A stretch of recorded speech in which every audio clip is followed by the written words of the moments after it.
Hola, sea muy bienvenido, sea muy bienvenida a nuestro minicurso Terapeuta de Resultados. El objetivo de este minicurso es que fue preparado con mucho amor, con mucho cariño, y hacer que usted entienda y vea que existe un universo fantástico en esta profesión sumamente bendecida, la de terapeuta. Sí, esta es una profesión regularizada, reglamentada, reconocida no solo por el gobierno brasileño, sino prácticamente por todos los gobiernos del mundo. ¿Por qué? Porque la profesión de terapeuta existe desde hace mucho tiempo. Desde el siglo IV, al menos ya se tiene noticia de la existencia de terapeutas. Hay un aviso que necesito darte en caso de que estés viendo esta clase conmigo en este momento en otro idioma que no sea el portugués de Brasil. Existe una gran posibilidad de que mi voz esté siendo doblada por una inteligencia artificial, ya que estoy hablando en portugués directamente desde Brasil. Por supuesto, para que no tengas que cambiar nada, ya que nuestra comunicación será todo el tiempo en tu idioma. ¿De acuerdo? Una vez dado este aviso, vamos a comenzar nuestra clase. Y para eso quiero hacerte una invitación. Quiero que conozcas un poco de mi historia para que sepas qué es lo que estás haciendo aquí, porque voy a hacer muchos enlaces muy interesantes ahora. Y también te pido, no te preocupes, no me voy a extender demasiado con mi historia, pero es importante para que puedas notar cómo llegué a la construcción de una nueva terapia tan revolucionaria que hoy está impactando mensualmente la vida de cerca de 2 millones de personas. Así que para que entiendas la lógica de todo esto y realmente tengas una base bien fundamentada, tenemos que empezar por el principio. Así que lo primero que quiero que sepas es que mi nombre es Jair Suárez, soy psicólogo de formación, pero aquí frente a ti no me estoy presentando como psicólogo, sino con el título que más me gusta que me llame, terapeuta, porque terapeuta es sinónimo de aquel que cuida. Y la profesión del cuidador, de aquel que ayuda efectivamente a las personas. Y eso es lo que me realiza para esto. Así que me gustaría que hicieras un viaje en el tiempo y volvieras conmigo al día 1 de diciembre de 1998. Así es, ese día faltaban aproximadamente 20 días para que yo entrara de vacaciones. Era mi primer año en una empresa excepcional. Yo había participado en un concurso de un proceso selectivo con más de 1,300 personas. Aquella competencia fue extremadamente reñida. Esa selección realmente fue muy difícil por un motivo, porque ese empleo daba acceso, como me dio prácticamente durante un año, a una excelente remuneración, un montón de beneficios y un excelente plan de salud. Además, yo viajaba por todo Brasil y me hospedaba en los mejores hoteles del país. Tenía un excelente plan de metas y carreras, además de premios por ventas. Yo ganaba mucho, pero mucho dinero. Era una empresa sólida, una empresa suiza, incluso centenaria, que tenía una forma de tratar a sus empleados totalmente diferente, con mucho respeto, con mucho apoyo. Naturalmente. Yo estaba muy feliz, principalmente yo, que había pasado prácticamente toda mi vida en la miseria. Nací en un barrio extremadamente pobre, muy, pero muy pobre y también extremadamente violento. Para que te hagas una idea, se asesinaban cerca de 800 personas al año en el barrio donde nací. Yo, lamentablemente, presencié muchos asesinatos. Hubo un día incluso en que tuve que hacer un encargo, entregar un encargo que mi madre me pidió y tenía que atravesar una feria libre y era muy temprano en la mañana y como siempre había habido un tiroteo durante la noche y en medio del camino había un cuerpo. En realidad había dos. Tuve que saltar por encima de dos cuerpos con 10 años de edad. ¿Te imaginas que eso va dejando marcas en uno? En realidad, definitivamente no era una vida muy fácil. Y naturalmente no tenía mucha seguridad, mucha tranquilidad en el ambiente en que vivía. Pero esa es otra historia. Lo importante es que fui creciendo y aunque la miseria me acompañara, yo buscaba los pequeños momentos de felicidad. Pero era bastante difícil. Para que tengas una idea de la miseria en la que viví, con 13, 14 años de edad, solo tenía dos bermudas para vestir. Era una bermuda que estaba usando y otra que estaba siendo lavada. Esa era mi vida. Solo para que tengas una idea de cómo era mi acceso, digamos así, a los recursos financieros de la vida. La vida sigue. Muchas cosas suceden. Crezco, me caso, me separo. Y aquel día en que te invité a viajar conmigo, el 1 de diciembre de 1998, hacía unos 15 días que me había separado. Es importante notar o decir que siempre fui una persona muy ansiosa, muy inquieta, tenía muchas cosas mal conmigo, conmigo mismo. ¿Por qué? Porque vengo de un origen, de un ambiente muy agitado, muy inseguro, muy violento, pero ese día fue diferente. Aunque muchas veces me despertaba con cierta angustia, incomodidad y una ansiedad, un nerviosismo, aquella mañana la meditación estaba en el nivel más alto de toda mi vida. Y además me desperté con una angustia en el pecho, con dolor, con una sensación terrible y unas ganas incontrolables de llorar. Y lloré toda la mañana. Mientras lloraba, mi cuerpo temblaba y no sabía lo que estaba pasando. Ese día ni siquiera pude levantarme de la cama. Al día siguiente fue cuando, con mucho esfuerzo, logré levantarme, pero tenía que trabajar porque ese trabajo era el mejor que había conseguido en toda mi vida. Y esto lo vas a entender dentro de poco. Me saboteé mucho y no sabía por qué me saboteaba. Así que siempre conseguía trabajos, pero trabajos que no me daban el resultado que yo quería. Y cuando lo hacían, ganaba un buen dinero y lo perdía, porque normalmente cambiaba de trabajo porque yo quería y siempre estaba eligiendo una nueva posibilidad, un nuevo negocio, porque mi inquietud interna no me dejaba tener paz para permanecer en los lugares, para construir algo. Ese día, en ese segundo día, hice un esfuerzo sobrehumano, me bañé y seguí llorando y fui a trabajar.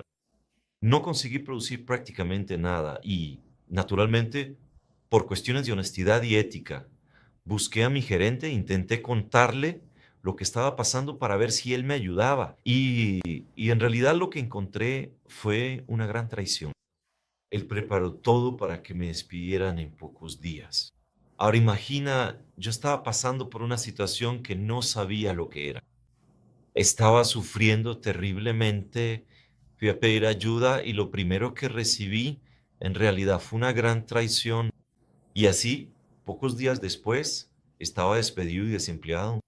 Pues bien, fui a buscar un psiquiatra porque algunas personas decían que eso podía ser algo llamado depresión. Bien, ok, fui al psiquiatra. Cuando llegué allí, él me hizo muchas preguntas. Lo curioso es que no usó ningún aparato, no me hizo ningún examen, no midió sangre, nada. Simplemente me escuchó mientras yo hablaba de lo que estaba pasando, lo que sentía, etcétera. Cuando terminó, se volvió hacia mí y dijo, tengo su diagnóstico. Me quedé bastante sorprendido. ¿Por qué? Porque la persona apenas me había visto. Yo solo había hablado de los problemas y basándose en eso, él me dijo que yo ya tenía ciertas cosas y entonces dijo que el diagnóstico estaba cerrado, es decir, que ya había descubierto cuál era mi problema. Me quedé expectante y le pregunté qué es lo que tengo. Entonces él dijo, usted tiene depresión y trastorno de ansiedad generalizada. Naturalmente, pregunté, ¿qué es eso? Y la respuesta fue, bueno, la depresión es una enfermedad y no tiene cura. El trastorno de ansiedad generalizada, conocido como TAG, tampoco tiene cura. ¿Te puedes imaginar cómo me sentí en ese momento? Busqué a un profesional para pedir ayuda. Él me dijo que tengo dos enfermedades. No me explicó nada, aunque le pregunté de dónde venía, qué lo había causado. No supo decirme nada. Dijo que era algo genético, ambiental, hereditario, en fin, no me dio ninguna seguridad de nada. Solo me dio esa sentencia que para mí fue como si me hubiera sentenciado a prisión, porque nunca más me libraría de ese sufrimiento. Iba a tener que tomar medicación por el resto de mi vida. Y en relación a los medicamentos, me recetó 4 fármacos muy fuertes y advirtió, vuelves dentro de 30 días para que podamos ajustar. Si los efectos secundarios no son muy fuertes, seguimos.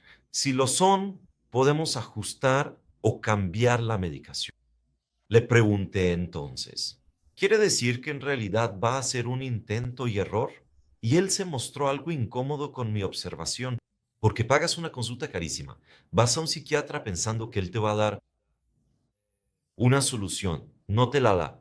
Lo segundo que hace es recetarte medicamentos, medicamentos que son paliativos.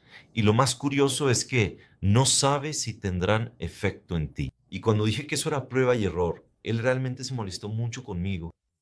Al final, todavía dijo algo. Deberías buscar un psicólogo porque lo vas a necesitar.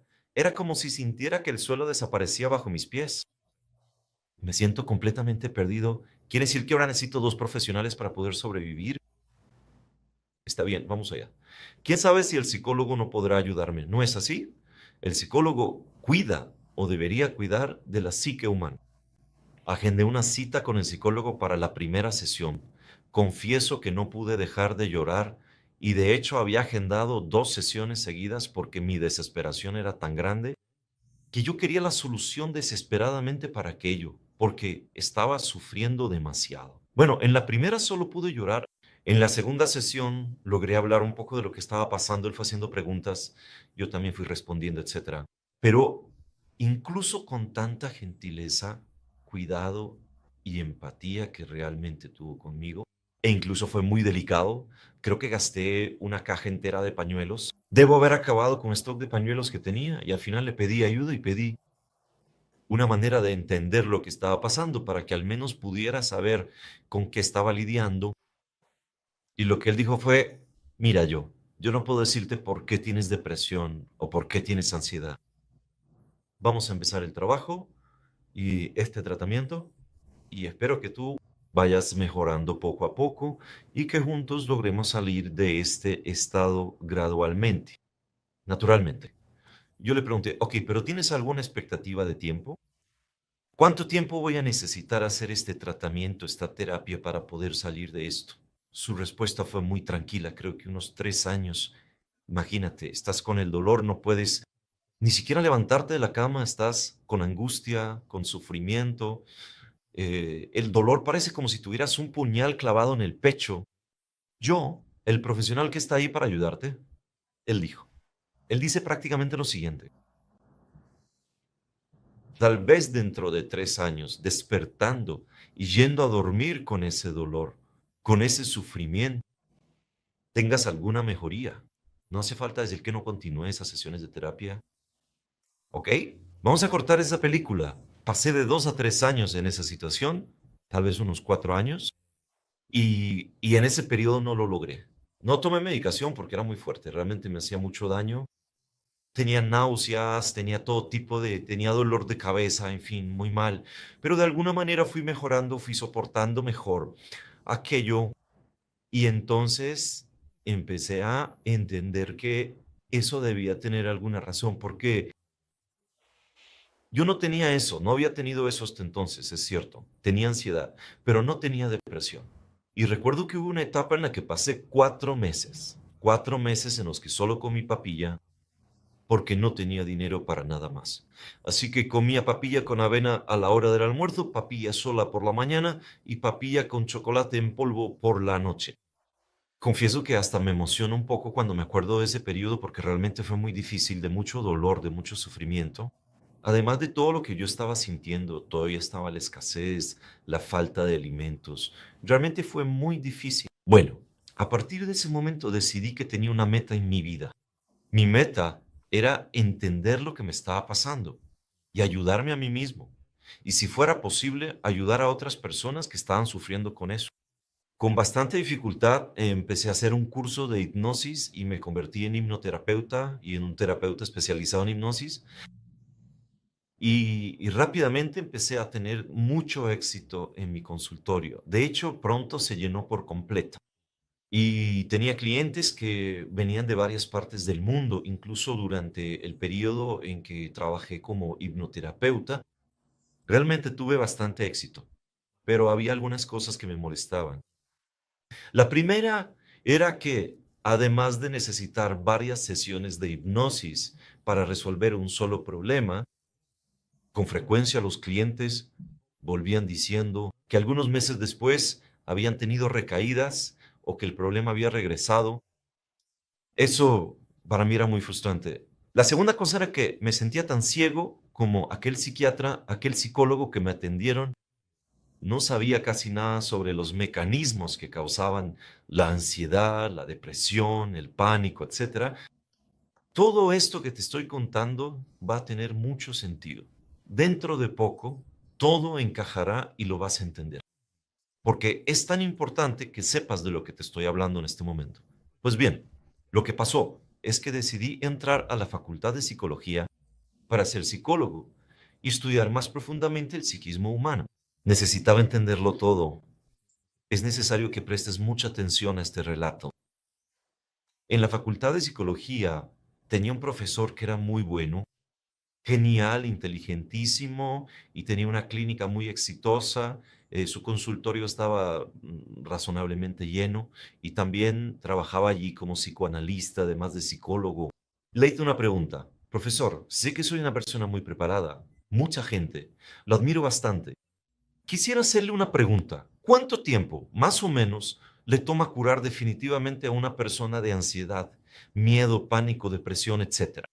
Entonces él me miró, sacudió la cabeza con un leve gesto de desaprobación y me dijo lo siguiente. Para empezar, tu pregunta está equivocada de base. ¿Cómo así? Es porque el papel del psicólogo no es curar a nadie. El papel del psicólogo es simplemente ayudar a las personas a convivir mejor con sus propios dolores. Confieso que cuando escuché eso pensé qué absurdo. Quiere decir que estoy aquí haciendo la carrera durante 5 años solo para ayudar a las personas a tener un comportamiento paliativo, solo para ayudar a mejorar un poco el dolor que tiene o soportar el dolor que tiene. O mejor dicho, ni siquiera era eso.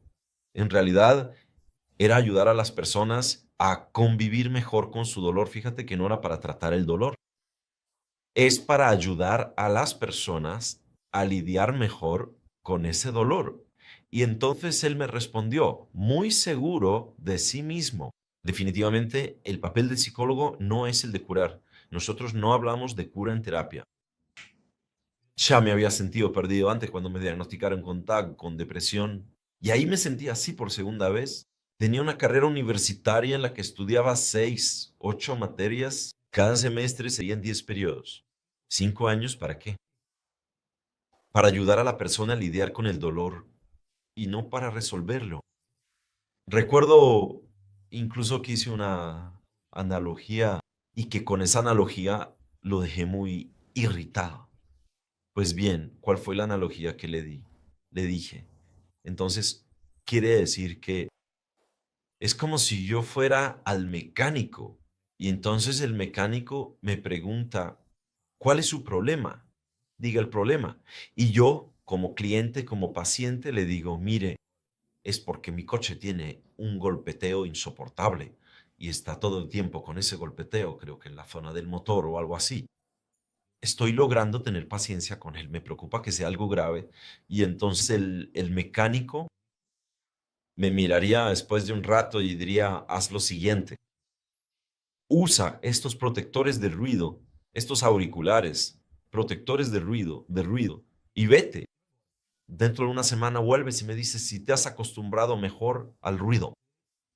O sea, él no va a ocuparse del ruido, no va a resolver el problema, me va a ayudar a convivir mejor con eso. Él realmente se molestó y dijo que yo estaba siendo sarcástico, irónico, que me estaba burlando de la psicología. Le dije, por eso en realidad hoy entiendo por qué hay tan pocos psicólogos. No sé si lo sabes, cerca del 80% de los psicólogos, ellos abandonan la profesión en los primeros 5 años de vida profesional. ¿Por qué? Porque no tienen clientes. Ahora, ¿cómo es posible que no tengan clientes si la cantidad de personas con depresión, ansiedad, angustia, miedo, pánico, traumas, etcétera, creencias limitantes, es gigantesca? No hay clientes. ¿Por qué? Porque el psicólogo termina frustrando a su paciente. Y sé que si me estás escuchando y eres psicólogo, sé que compartes esto. Sé que durante 5 años aprendiste, literalmente te hicieron un lavado de cerebro para aceptar que la psicología es una ciencia sobre la cual incluso hay cuestionamientos acerca de si realmente es una ciencia, en fin. Pero no voy a entrar en eso. Pero como psicólogo, aprendes a hacer algo llamado terapia. Y esa terapia es solamente para ayudar a la persona a convivir. La persona que llega con dolor, llega desesperada, necesita ayuda, quiere resolver eso y no quiere aprender a lidiar con eso. Por eso es tan frustrante ser psicólogo de la manera en que se enseña en la mayoría de las universidades, porque efectivamente la persona no aprende un método para realmente ayudar bien a las personas. En ese momento, muchas cosas se volvieron claras para mí y tenía dos caminos: o abandonaba la universidad o la terminaba. Solo que yo estaba ya en el segundo semestre, pero seguí adelante, terminé y me prometí a mí mismo que no sería un profesional cualquiera. Iba a profundizar para entender de verdad por qué las personas tienen depresión, ansiedad, miedo, pánico. Quería entender la raíz de todo eso. No quería que eso me persiguiera por el resto de mi vida. Y tampoco quería que eso persiguiera a las personas, como lamentablemente sigue ocurriendo hasta hoy. Es decir, sigue ocurriendo hasta hoy para aquellas personas que no conocen nuestra metodología y no conocen esta profesión que te estoy presentando ahora. Porque en el momento en que te estoy dando esta clase aquí ahora, ya somos casi 70 terapeutas formados con esta metodología. Y es justamente en este momento donde comienza nuestra historia. Tal vez te hayas identificado con muchas cosas que dije, con algunos de mis sentimientos. Lo que necesito decirte es que a partir de ese momento terminé mi formación e invertí todo el dinero que fui recaudando con mi trabajo. Cientos de miles de dólares buscando cualquier curso o formación en cualquier parte del mundo con cualquier profesional, siempre y cuando me explicara un poco de lo que sabía sobre el psiquismo humano y me permitiera profundizar en eso después de toda esa trayectoria. Lo que quiero decirte es la síntesis de todo lo que he aprendido. Y nuestra primera clase en realidad te va a mostrar a partir de ahora lo que nunca has entendido hasta ahora sobre tu psiquismo, tu comportamiento. Lo primero que necesito que entiendas, y por favor anótalo, toda emoción tiene lógica. Toda emoción tiene lógica. Anótalo. Esto es muy importante porque esto va a cambiar tu vida. Y el papel de este minicurso es principalmente empezar a cambiar tu vida para que entiendas que puedes ayudar a las personas a cambiar sus propias vidas. Y después, si quieres convertirte en un terapeuta, una terapeuta profesional y tener acceso a esta profesión fantástica, pues bien, lo primero, toda emoción tiene lógica. ¿Sabes esa frase que dice que el corazón tiene razones que la propia razón desconoce? Olvídalo. Bonito, tierno, lindo, pero no está provisto de realidad. Eso es real.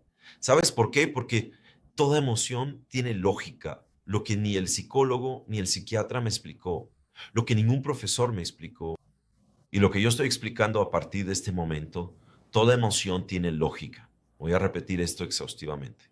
Esa es la primera cosa. Y la segunda cosa es que tú funcionas no basado en lo que eres, pero funcionas basado en cómo fuiste estructurado, en tu psiquismo, en tu inconsciente. Vamos a entender esto mejor. Tienes dos grandes sistemas. El primer sistema es tu conciencia y comienza con tu consciente. Tu conciencia es lo que crees que eres, tu conciencia. Tu consciente es aquello que cuando te despiertas por la mañana, sabes tu nombre, dónde vives, con quién convives, a qué te dedicas en la vida, cuál es tu profesión, en fin, un montón de cosas que se cargan automáticamente en tu software mental. Hay cosas que están en tu subconsciente o en tu inconsciente y nosotros vamos a tratar subconsciente e inconsciente de la misma manera, sin ninguna diferenciación. Bien, ahora vamos a hacer una analogía para que entiendas con más claridad tu consciente. Es como si fuera un smartphone poderoso, fantástico, con una capacidad impresionante, pero tu inconsciente en contrapartida, en comparación, es como si fueras 1 millón de computadoras superpotentes todas conectadas y funcionando en el modo máximo de reprocesamiento, o mejor dicho, de procesamiento, es decir, a máxima potencia. Esa es la analogía entre el consciente y el inconsciente. Mucha gente incluso sugiere que el inconsciente, que sería un barco sobre el mar, y el inconsciente sería todo el mar. Y no es una exageración esa figura del lenguaje. Dicho de otra forma, el inconsciente es aquello que te dirige. Pero ¿cómo así? Observa lo siguiente. Si quieres levantar tu mano, la levantas. Perfecto. Pero ¿puedes controlar tu ritmo cardíaco? ¿Quién es el que controla tu ritmo cardíaco? ¿Quién hace que tu ritmo cardíaco se acelere? Cuando pasas por una situación de peligro, de susto, de miedo, que hace que pases toda la noche durmiendo y cuando despiertas todo tu cuerpo ha producido sustancias durante toda la noche, como hormonas, neurotransmisores, etcétera. Ahora mismo, ¿quién está produciendo las hormonas en tu cuerpo por ti? ¿Puedes aumentar conscientemente tu producción de hormonas o disminuirla conscientemente? No. ¿Quién está haciendo eso? Tu automatismo está siendo regulado por todo un sistema, un mecanismo de tu cuerpo que en última instancia es orientado por tu inconsciente. Por eso, incluso, hay personas que empiezan a tener cierta apatía, falta de ganas, de energía, de falta de voluntad para hacer las cosas. Tu inconsciente, él está dando una orden para que te quedes quieto, porque hay mucho dolor y sufrimiento que estás experimentando. Entonces empieza a disminuir la producción de sustancias en tu cerebro, en tu cuerpo, para que te quedes sin energía. Quédate quieto para que no te muevas, para que no te hagas daño, porque el inconsciente entiende que hay un monstruo allá afuera que te está lastimando. El inconsciente fue creado, o mejor dicho, este concepto fue originalmente definido por una persona llamada Pierre Janet, o Pierre Janet, que vivió aproximadamente en el siglo XVIII, solo que al final de ese siglo él empezó a hablar de esto. Incluso empezó a publicar algunas cosas. Pero al final de ese siglo, al inicio del otro, del XIX, del siglo XIX, hay una persona de la que ya has oído hablar que tomó este concepto, lo expandió y terminó quedando como si fuera el creador del inconsciente, del concepto del inconsciente, que fue Freud. En realidad, Freud se apropió de muchos conceptos que ya existían en la época, pero simplemente se los apropió y no hizo ningún esfuerzo por aclarar que no era él quien había creado esos conceptos, pero bueno, son actitudes de cada uno. Así que Freud fue considerado el creador del inconsciente, cuando en realidad quien creó el término inconsciente, el concepto, fue Pierre Janet, que era francés. Detalles históricos. Lo importante es que Freud empezó a divulgar teorías sobre el inconsciente y a partir de ahí este concepto se expandió. El conocimiento sobre el inconsciente se amplió.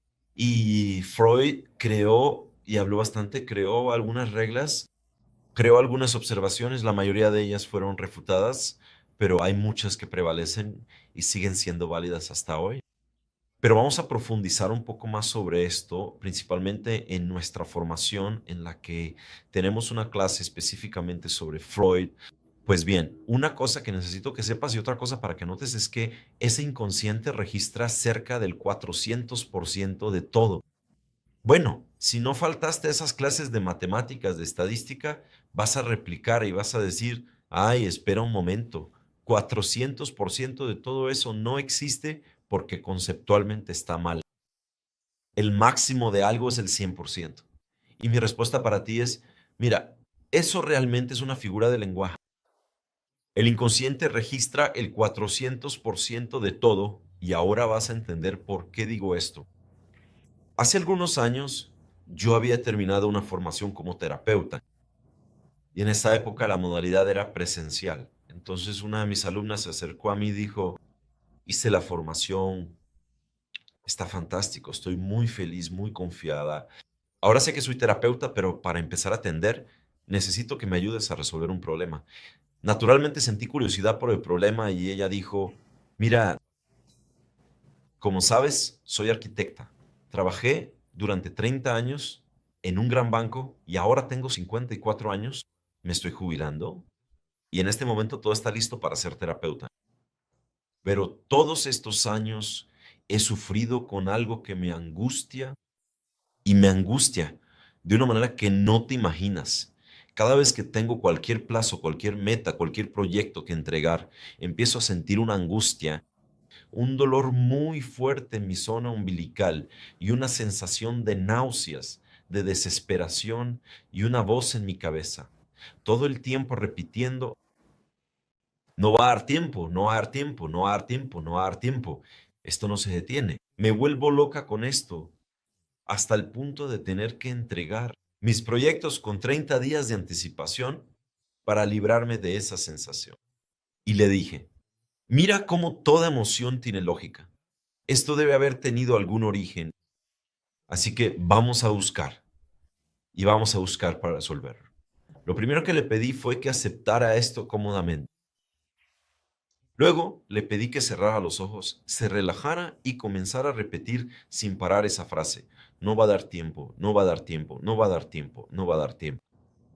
No pasaron ni 2 minutos desde que ella estaba haciendo eso, repitiendo sin parar. Fue como si hubiera entrado en un trance impresionante. Ella se encogió y quedó en posición fetal. Ahora imagina a una mujer de 1,80 m prácticamente en posición fetal. Y le dije, por favor, descríbeme lo que está pasando. Y ella relató, mi padre está muy angustiado, muy nervioso, y se está acercando a mi madre, y está diciendo que si no consiguen trabajo muy rápido, él teme que sea necesario hacer un aborto. Tengo que salir de aquí. No va a dar tiempo, no va a dar tiempo, no va a dar tiempo, no va a dar tiempo. ¿Te diste cuenta de lo que estaba pasando en ese momento? Naturalmente la tranquilicé, la calmé, hice todo el proceso terapéutico, la conduje hasta el momento presente y la traje a la realidad de forma más clara en ese momento. También realicé todo el reprocesamiento para resolver el problema. Cuando terminó, ella preguntó, entonces, ¿será que esto fue verdad? Y yo le dije, mira, si esto sucedió o no, como terapeuta, mi papel no es juzgar, analizar, saber si fue verdad o no, eso no importa. Lo que importa es que logramos entender la raíz del problema y lo resolvimos.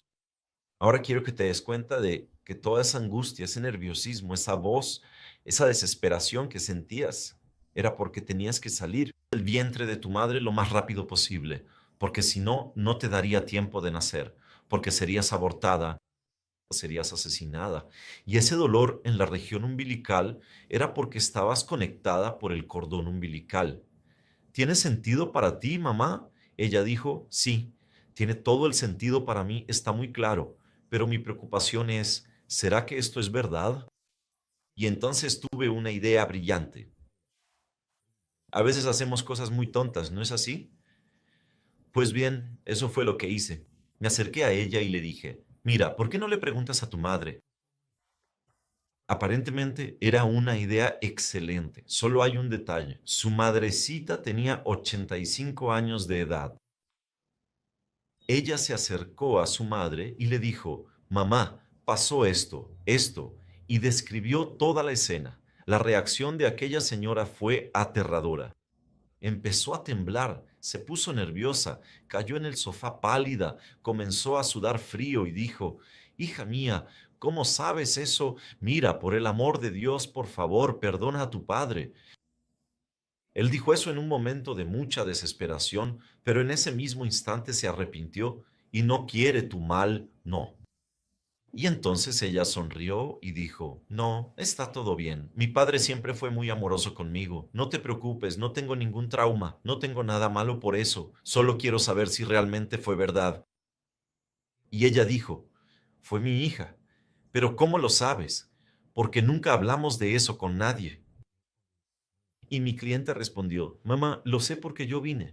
Pero como si no fuera suficiente, esta alumna mía hizo una segunda pregunta. A su madre, mamá, ese día usted llevaba un vestido amarillo con flores naranjas. Su madre la miró y le dijo, sí, hija mía, yo estaba usando eso. No podía olvidarlo porque éramos muy pobres. Así que no tenía otro vestido que me quedara. No tenía dinero para comprar otro vestido.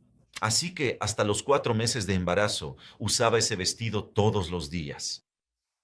Eso no está registrado porque no tenemos ninguna fotografía de esa época, porque en aquel entonces, para tomar una fotografía, tenías que tener una cámara, tenías que tener película, tomar la foto, revelar la película, esperar a que llegara, y nosotros no teníamos dinero ni para comer bien. Imagínate tener dinero para comprar una cámara fotográfica, para comprar película.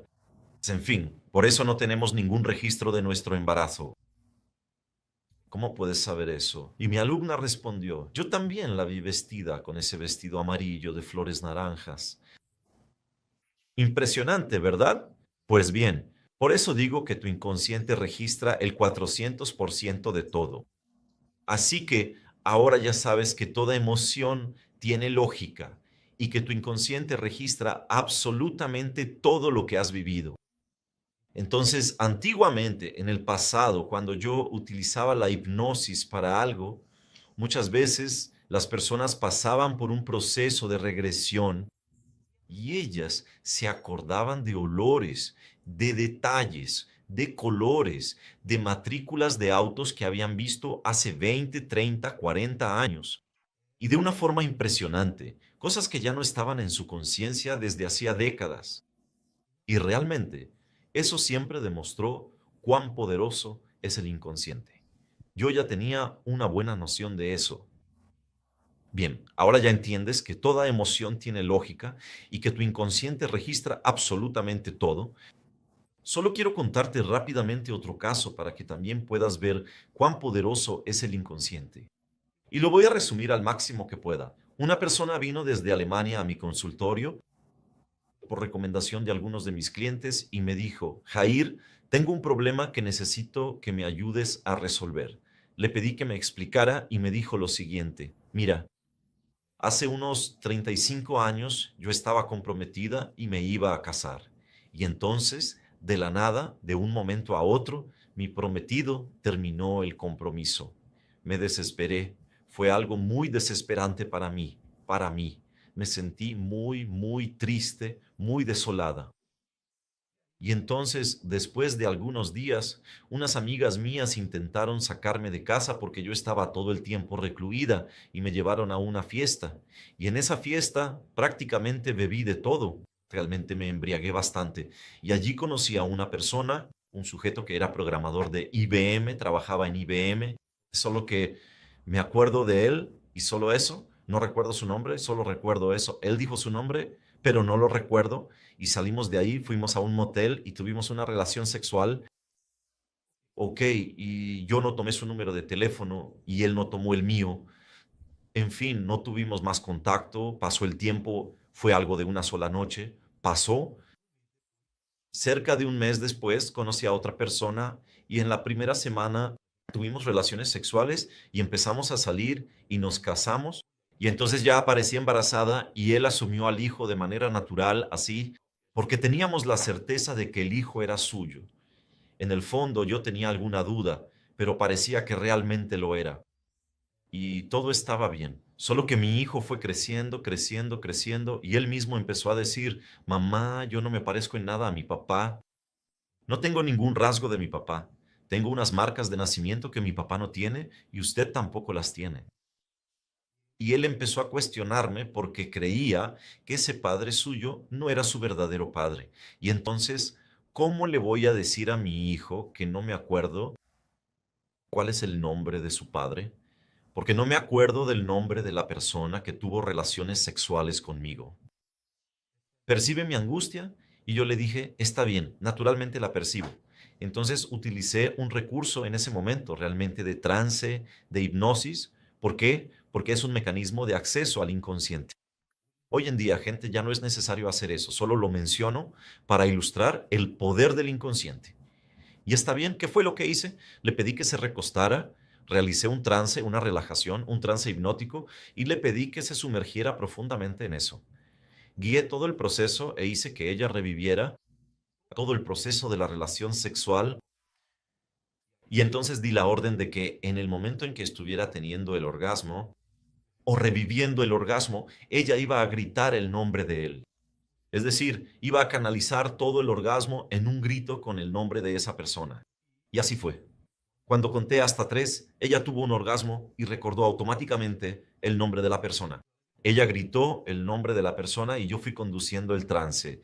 Mientras ella estaba en trance, abrí el smartphone y busqué en LinkedIn el nombre de esa persona que ella mencionó, dentro del cuadro de IBM, en la página de IBM. Busqué allí y luego la desperté del trance. Entonces le mostré. Por casualidad, la persona que mencionaste es esta de aquí y se la mostré. Ella me miró y empezó a llorar diciendo, Dios mío, es el mismo. Y así resolvimos un caso. De hecho, fue como si fuéramos un detective, un investigador, en este caso, un Sherlock Holmes de la mente. Y entonces ella llevó esta situación, se puso en contacto con ese hombre que no sabía que tenía un hijo. En fin, habló con él y luego le presentó al verdadero padre a su hijo. Esto es solo para ilustrarte, para que tengas una idea. Es una ilustración que te estoy dando sobre cómo funciona el consciente y cuán poderoso es. Bien, pero ahora vamos a pasar a otras reglas del inconsciente. Lo que necesitas saber ahora es que tu inconsciente es atemporal. ¿Qué significa eso? Significa que no tiene tiempo. No existe tiempo para tu inconsciente, no existe una línea temporal. Si algo sucedió hace 10, 15, 20, 30, 40, 50 años, no importa. Tu inconsciente lo registró y para él eso permanece ahora presente, real, como si acabara de suceder y no hubiera sucedido en el pasado, porque para el inconsciente no hay tiempo, no hay pasado, no hay futuro, solo hay presente. Muchas veces empiezas a angustiarte por algo del futuro que ni siquiera ha ocurrido, pero al ser inconsciente, eso es verdadero. ¿Por qué? Porque solo tiene presente. Así que tu inconsciente es atemporal.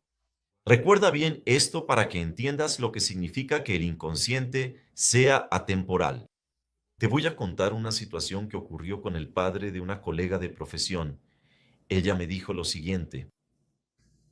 Cuando su padre, que hoy tiene 85 años, tenía 5 años, es decir, hace 80 años, la madre de ese niño, la madre de su padre, lo tomó de la mano, puso una canasta, un cesto de verduras en la cabeza y salió de una ciudad a otra de madrugada en el interior del estado, que es una región muy pobre. Entonces, esa madre decidió ir por un camino más desierto. Sin embargo, era un camino más rápido, así que salió de madrugada y pasó toda la noche caminando con aquel niño que en ese entonces tenía 5 años, tomado de la mano y con el cesto en la cabeza, para vender verduras en otra ciudad. Esa señora no tenía marido, ese niño no tenía padre, y era solamente ella quien proveía el alimento y el sustento de ese niño. Ella hizo eso, tomó la mano del niño y salió caminando. Solo hubo una cosa con la que no contaba de madrugada. En medio del monte, todo oscuro, en una región desierta o semidesierta, esa madre sufre un infarto fulminante. Ella sufre un infarto fulminante y muere allí mismo. Ese niño de 5 años quedó en estado de shock.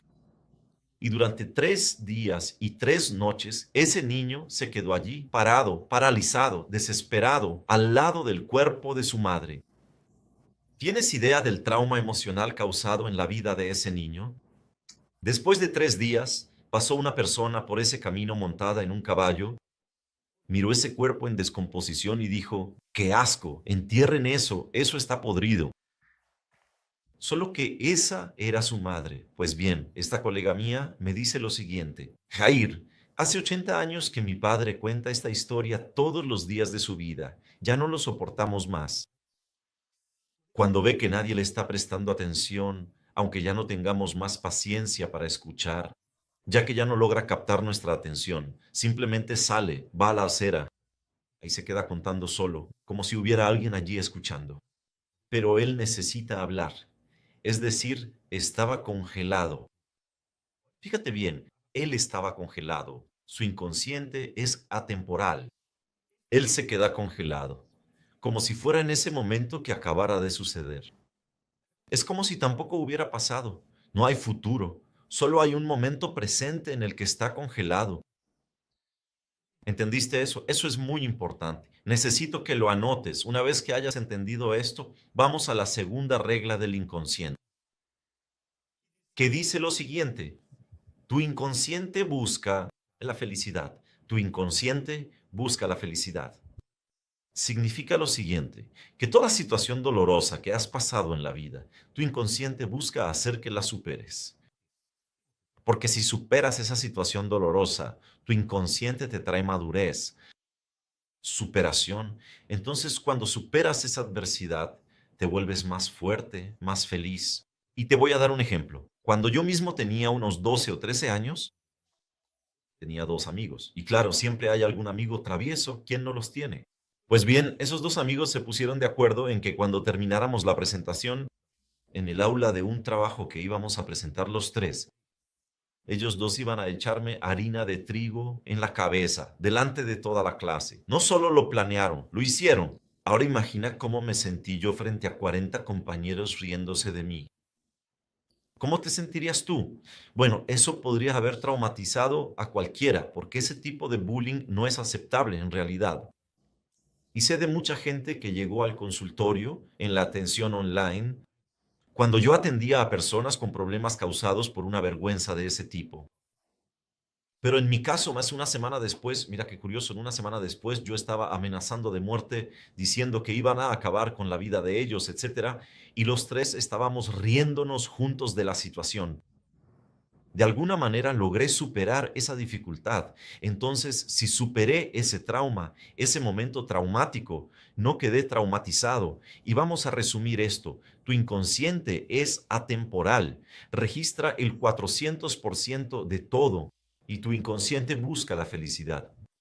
Pero cuando no logras superar una situación dolorosa como esa, por ejemplo, o vergonzosa o traumática, tu inconsciente entra en la cuarta regla, en la compulsión a la repetición, es decir, en un bucle. ¿Y sabes lo que eso significa? Si estás en la escuela o en la universidad y no aprendes determinada materia, ¿qué va a pasar? Vas a tener que repetir y estudiar todo de nuevo para poder aprender, ¿verdad? Eso es una ley de la vida, es una ley de la vida. Estás aprendiendo una habilidad nueva, intentas hacer eso. Si no lo logras, tienes que repetir, repetir, repetir hasta que consigas aprenderlo y hacerlo bien, ¿no es cierto? Esa también es una regla de tu inconsciente. El inconsciente entra en compulsión a la repetición en aquello que no logra resolver, que no logra superar. Eso explica las relaciones tóxicas. Por ejemplo, el famoso dedo podrido, es decir, las personas que solo eligen relaciones tóxicas repetidamente. Observa todo aquello que no logras resolver.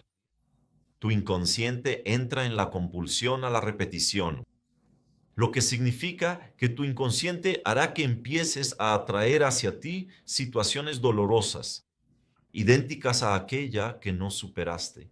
Exactamente. Imagina lo siguiente, una niña que crece viendo a su padre alcoholizado volverse agresivo y golpear a su madre. ¿Puedes ayudarme? Lo dejé terminar.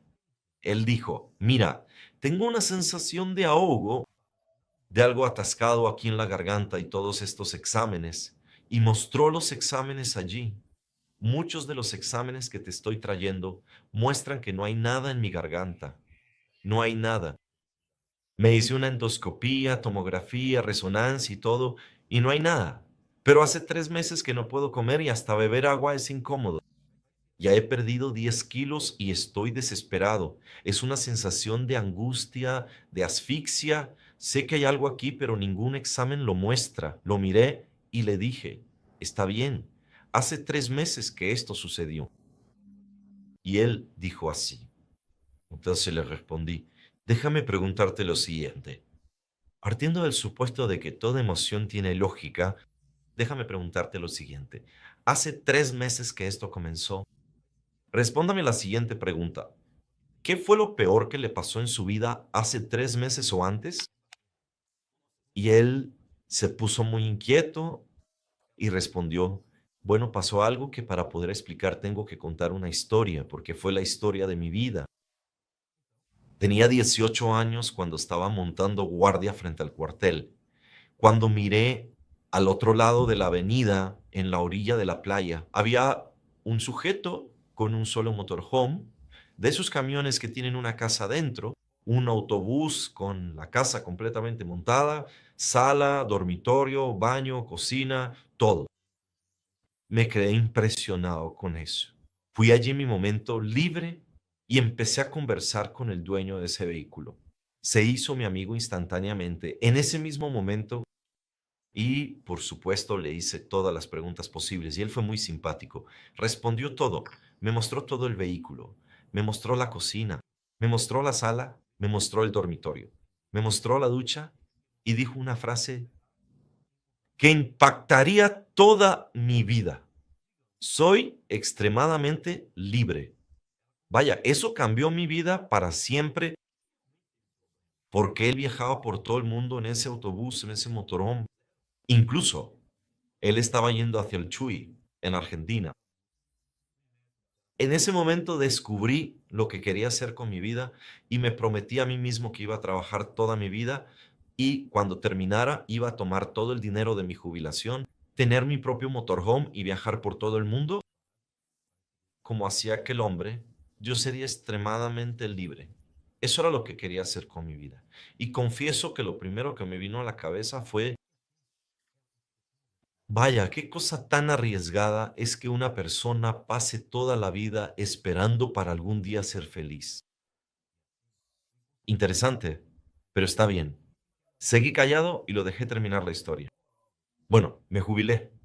Ya tenía mi vehículo, me hice amigo de todos los motoromeros de Brasil y mi primer viaje sería justamente a Ushuaia, en Argentina. Y esos amigos que hice a lo largo de la vida, incluso esa persona estaba allí esperándome. Imagina mi felicidad, mi emoción. Organizamos todo. Todos estarían allí esperándome. Así que sería el momento más fantástico de mi vida. Y principalmente porque ya empezaría con ese viaje maravilloso que deseé toda mi vida. Pero justo en el momento en que subí al autobús, giré la llave para irme. Mis hermanas empezaron a gritar desesperadas, saliendo y entrando de la casa hacia mí, diciendo que nuestro padre estaba teniendo un ataque cardíaco. Naturalmente corrí, lo auxilié, lo llevé al médico, al hospital, y cuando llegué al médico y él le hizo todos los exámenes, el médico me dijo que mi padre podría morir en 20 minutos, 2 horas, 2 semanas, 2 años o 20 años. O sea, no existía un diagnóstico preciso que determinara cuál era el problema y que él podía morir en cualquier momento. Al escuchar eso, la primera pregunta que hice fue: espera, ¿entonces tu padre puede morir en cualquier momento? ¿No puedes irte? ¿Viajar? Obvio, porque si te vas tu padre puede morir. No vas a estar presente en el momento de su muerte. De hecho, él tragó saliva con dificultad y dijo sí, y los ojos se le llenaron de lágrimas. Le dije: amigo mío, eso lo explica todo. Eso es demasiado difícil de tragar. Está atascado ahí en tu garganta, ¿verdad? Porque no puedes digerir esta situación. Él dijo: es verdad, es exactamente eso. ¿Te das cuenta? Tu inconsciente registra todo lo que es doloroso, lo que no puedes superar, creando registros, incluso en tu cuerpo físico. Por eso, mucha gente como esta tiene una serie de problemas emocionales y también físicos. Entonces, fíjate, en el caso de esta persona, tenemos dos inconscientes actuando. El primero es que su padre, cuando vio que su único hijo varón se iba a ir, iba a viajar por todo el mundo, ya no iba a quedarse en casa con él cuidándolo. Ese padre inconscientemente tuvo un problema, pero un problema que podría no ser nada, un problema que podría durar 20 años o un problema por el que podría morir en poco tiempo. Pero eso generaba un miedo muy grande y prácticamente impedía que su hijo se fuera. ¿Te das cuenta? ¿Te das cuenta que no estoy diciendo que el padre lo hizo a propósito? Por supuesto, obviamente que no. Pero inconscientemente el miedo a perderlo fue tan grande que inconscientemente él creó esa arritmia, ese problema cardíaco en el que el médico no pudo dar un diagnóstico porque no había un diagnóstico claro, porque era causado por el miedo de la mente, del inconsciente. Y el segundo, el inconsciente actuando fue inconsciente de su parte. Mi cliente decía que no conseguía digerir esa situación de ninguna manera. Eso se quedó atascado, atragantado, porque fue toda su vida esperando por ese momento. Y en ese momento, él no podía seguir adelante. ¿Te das cuenta? Entonces, ¿cómo lo resume él? Todo lo que has entendido hasta aquí, porque nuestra clase se está volviendo bastante larga. No quiero que se extienda demasiado. Primero, quien te está hablando es un psicólogo que prefiere ser llamado terapeuta. Y ese terapeuta luchó toda su vida con un montón de problemas emocionales porque nadie conseguía explicarle que las cosas tenían explicación y solución.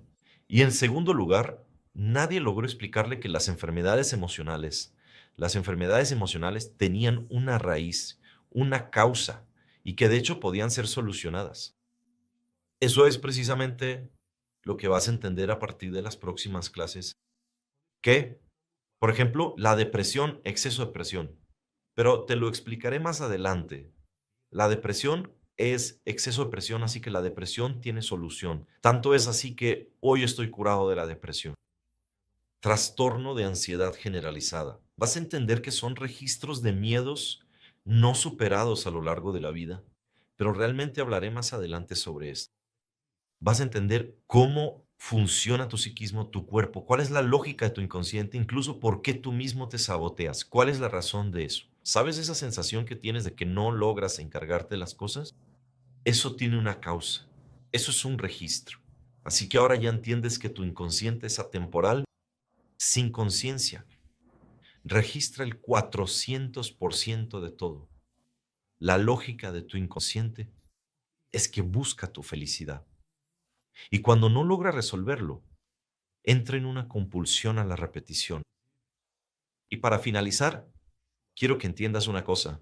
Muchas veces no logras hacer que tu vida funcione.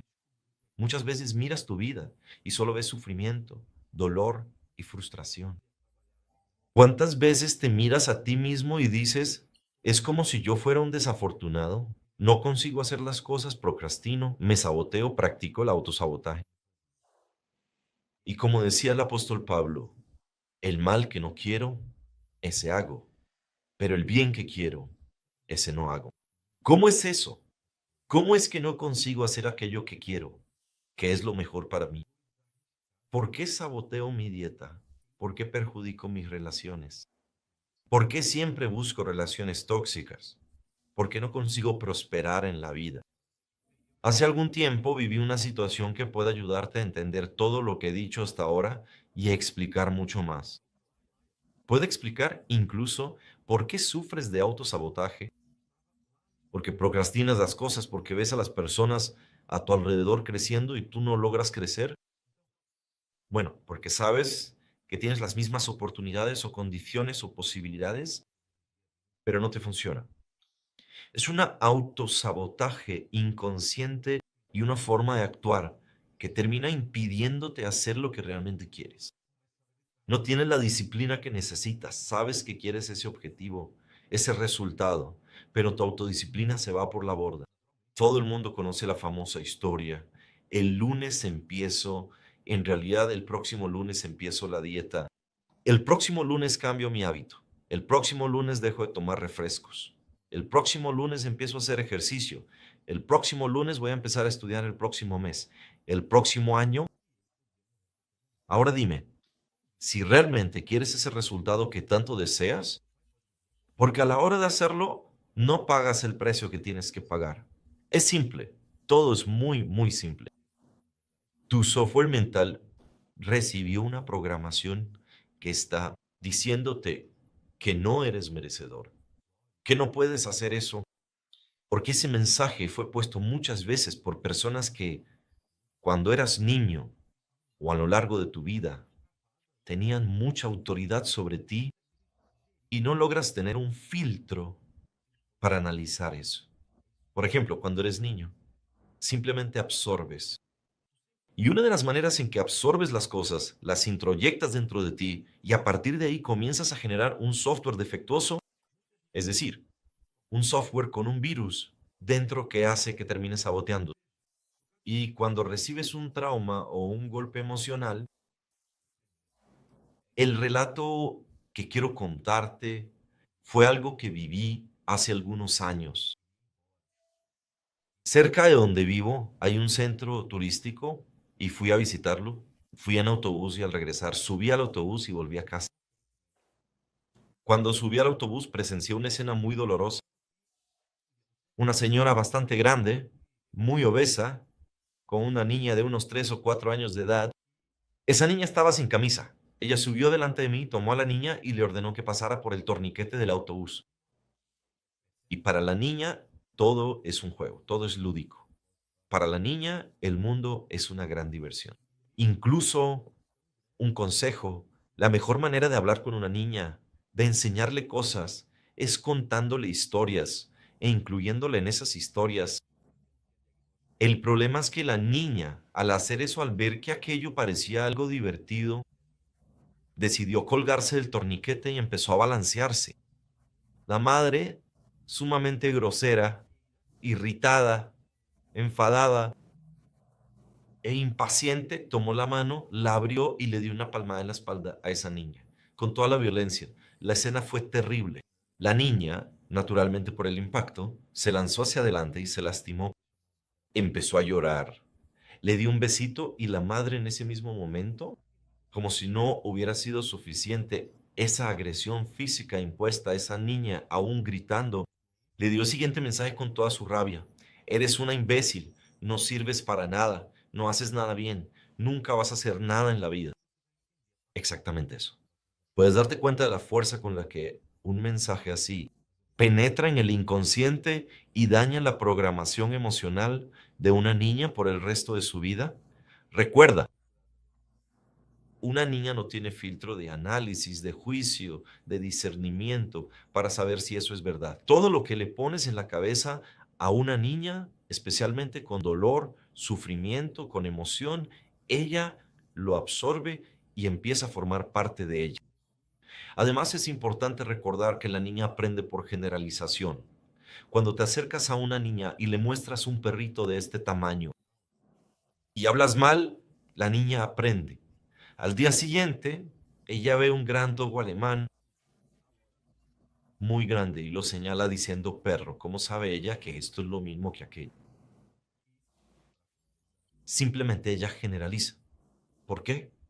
Porque esa es la forma de aprendizaje.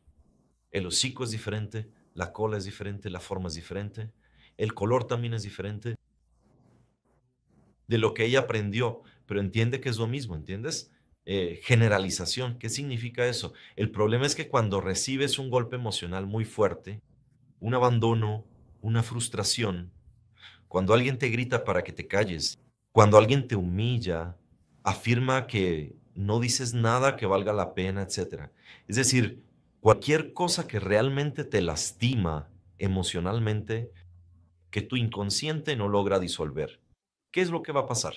Empiezas a amplificar y a generalizar para la vida.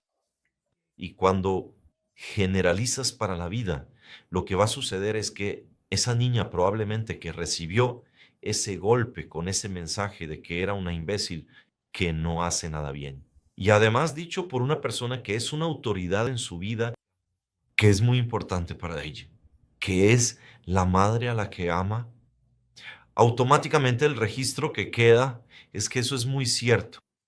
En realidad, ella ni siquiera puede juzgar eso, simplemente lo absorbe como una verdad absoluta. Entonces, cuando crece con 20, 30 años de edad, empieza a tener una relación que va bien, comienza a progresar en su carrera, empieza a construir un futuro estructurado. Entonces, aquel mensaje plantado en la infancia, aquella creencia implantada a la fuerza, se transformó en una creencia, en una verdad incuestionable. Eres un imbécil, no haces nada bien, nada va a salir bien, nunca vas a ser nadie en la vida. ¿Qué sucede? Inexplicablemente empieza a autosabotearse porque eso se generaliza a todas las áreas de su vida. Imagina que esta persona está a punto de empezar una dieta. Si es algo tan simple como una dieta, va a seguir esa dieta.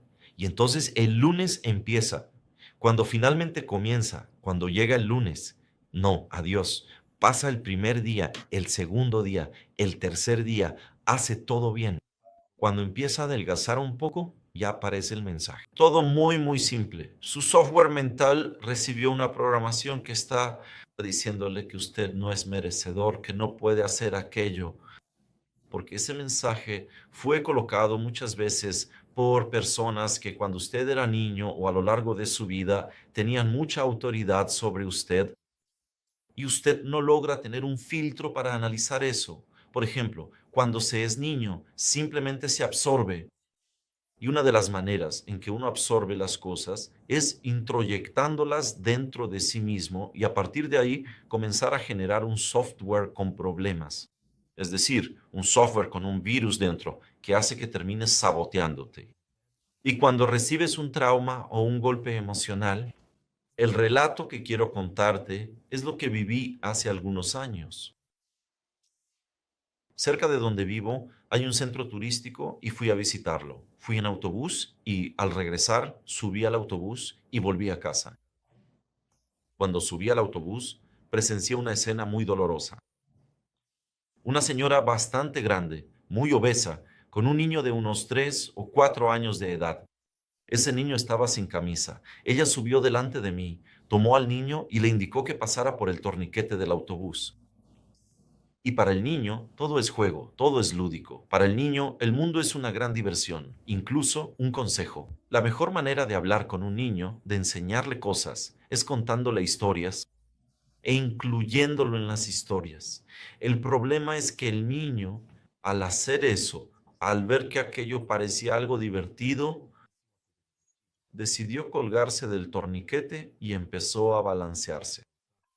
La madre, sumamente brusca, irritada, con rabia, e impaciente, tomó la mano, la abrió y le dio una palmada en la espalda a ese niño, con toda la violencia. La escena fue terrible. El niño, naturalmente por el impacto, se lanzó hacia adelante, se lastimó, empezó a llorar, pegó un grito y la madre, en ese mismo momento, como si no hubiera sido suficiente esa agresión física impuesta, ese niño aún gritando, le dio el siguiente mensaje con toda su rabia. Eres una imbécil, no sirves para nada, no haces nada bien, nunca vas a hacer nada en la vida. Exactamente eso. ¿Puedes percibir la fuerza con la que un mensaje así penetra en el inconsciente y daña la programación emocional de un niño para el resto de su vida? Recuerda, un niño no tiene filtro de análisis, de juicio, de discernimiento para juzgar si eso es verdad. Todo lo que le pones en la cabeza a un niño, especialmente con dolor, con sufrimiento, con emoción, lo absorbe y empieza a formar parte de él. Además, es importante recordar que el niño aprende por generalización. Cuando te acercas a un niño y le muestras un perrito de este tamaño, tú dices, wow, wow, el niño aprende. Al día siguiente ve un gran danés muy grande y lo señala y dice, wow, wow. ¿Cómo sabe que eso es lo mismo que aquello? Simplemente generaliza. ¿Por qué? Porque esa es la forma de aprendizaje. El hocico es diferente, la cola es diferente, el pelaje es diferente, el color también es diferente de lo que aprendió, pero entiende lo que es un wow wow, entiende la generalización, qué significa eso. El problema es que cuando recibes un golpe emocional muy fuerte, un abandono, una frustración, cuando alguien te grita para que te calles, cuando alguien te humilla, afirma que no dices nada que valga la pena, etcétera. Es decir, cualquier cosa que realmente te lastima emocionalmente, que tu inconsciente no puede disolver, ¿qué va a pasar? Empiezas a amplificar y a generalizar para la vida. Y cuando generalizas para la vida, lo que va a pasar es que ese niño probablemente que recibió ese golpe con ese mensaje de que es un imbécil, que no hace nada bien y además dicho por una persona que es una autoridad en su vida, que es muy importante para ella, que es la madre a la que ama, automáticamente el registro que queda es que eso es muy cierto. En realidad, ni siquiera puede juzgar eso, simplemente lo absorbe como una verdad absoluta. Entonces, cuando crece, con 20, 30 años de edad, empieza a tener una relación que va bien, comienza a progresar en su carrera, empieza a construir un futuro estructurado. Entonces, aquel mensaje implantado en la infancia, aquella creencia impuesta a la fuerza, se transformó en una creencia, en una verdad incuestionable. Eres un imbécil, no haces nada bien, nada va a salir bien, nunca serás nadie en la vida. ¿Qué sucede? Inexplicablemente empieza a autosabotearse porque eso se generaliza a todas las áreas de la vida. Imagina que esa persona está a punto de empezar una dieta, algo sencillo como una dieta. Va, empieza la dieta y entonces el lunes comienza, cuando finalmente empieza. Cuando llega el lunes, una de ellas pasa el primer día, el lunes, el segundo día, el tercer día, hace todo bien. Cuando empieza a adelgazar un poco, ya viene el mensaje. La creencia alentada por el dolor que recibió a lo largo de la vida. Eres un imbécil, no haces nada bien, nada va a salir bien, nada funciona contigo. Obviamente, todo el ciclo se repite. Empieza a autosabotearse, ve un dulce y comienza a tener un deseo incontrolable, inexplicable de comer. Muchas veces empieza a ponerse en situaciones donde comienza a crear historias y tramas para intentar justificar su autosabotaje, del tipo, fue porque estaba en una fiesta y fui a la heladería y vi esos dulces, entonces pude resistir. Bueno, en el fondo, eso no es más que una explicación, una justificación para el autosabotaje. Si empiezas a mirarte a ti mismo, vas a empezar a entender por qué muchas veces no estudiaste, no hiciste el trabajo correcto, no diste lo mejor de ti, por qué saboteaste relaciones, en fin, ¿cuál es la clave que encaja en tu vida? ¿Qué te estoy diciendo? ¿Cómo se aplica esto en tu vida? Piensa un poco. Espero que estés entendiendo cómo funciona tu psiquismo. Espero que muchas fichas estén cayendo. Espero que estés empezando a comprender que no eres una persona con mala suerte, que la vida no te está castigando. Es todo. En realidad es muy lógico. No eres rehén del sufrimiento, del dolor, de la ansiedad, de la depresión, del miedo, de la angustia y siente el mayor placer y alegría al hablar. Eso número. Todo tiene una razón de ser y si lo estás entendiendo te está gustando. Como expliqué, lo notarás en las próximas clases es que tendrás una visión aún más amplia y comprenderás lo que necesitas hacer para resolver todo esto. Por lo tanto, ahora concluimos nuestra primera clase de nuestro minicurso. Resultados terapeuta y yo esperamos verte en la próxima clase. Para nuestra segunda clase, que será sumamente enriquecedora.